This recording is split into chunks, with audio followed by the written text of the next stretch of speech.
14, soalan 22. Lukis semula Raja 1 dan menggunakan kaedah geometri.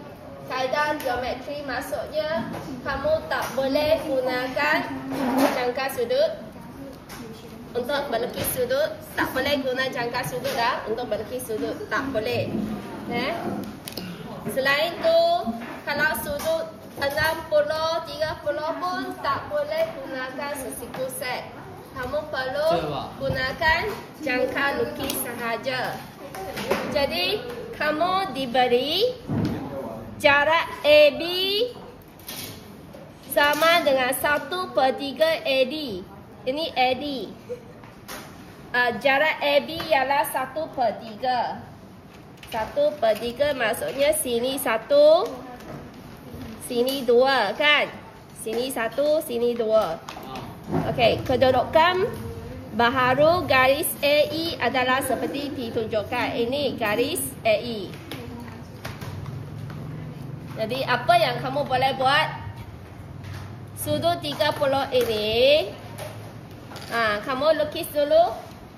Bagaimana lukis sudut 30? Lukiskan 60, lepas tu bagi 2. Ingat lagi macam mana lukis 60? Letakkan sini. Lukiskan lengkuk.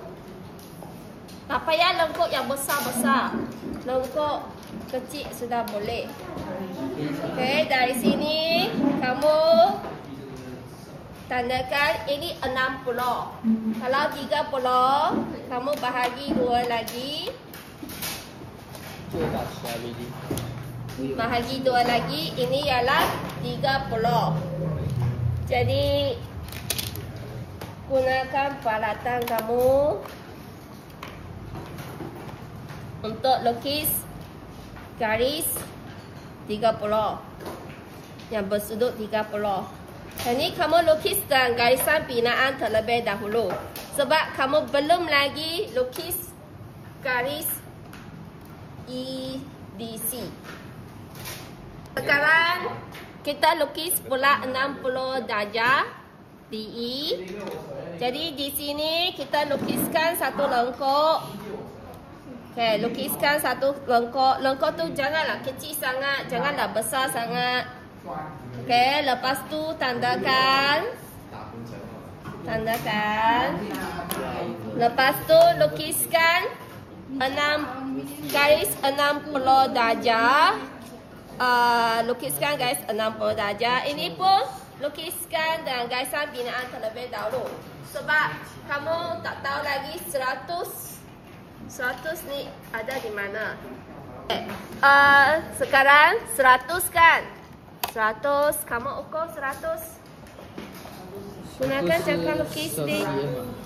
100, ambil 100. Kita memang ambil ukuran dalam mm. Okey. Jadi gunakan jangka lukis, tandakan di sini. Ini 100. Okey, kamu sudah boleh labelkan ini A, B, ini C, ini D. Kamu boleh hitamkan bahagian ini. Hitamkan C, D, E. Dan seterusnya garis AD ini 3 bahagian. B ialah salah satu bahagian. Apa yang kamu buat pembahagian nisbah. Jadi lukiskan satu garis. Kita lukis di atas lah sebab bahagian atas ada banyak ruang. Okey, kita lukis di atas. Mana-mana pun boleh. Lukis atas pun boleh, bawah pun boleh. Mana-mana saja kamu suka. Lukiskan satu garis. Lepas tu bahagikan kepada 3 bahagian. 1, 2, 3. Mana yang kamu perlu tulis? Ini 1 dan 3. Yang kamu guna 1 dan 3 sahaja. Kemudian sambungkan 3 ke hujung, 3 ke D, 3 ke D. 3 ke D. Kemudian selarikan.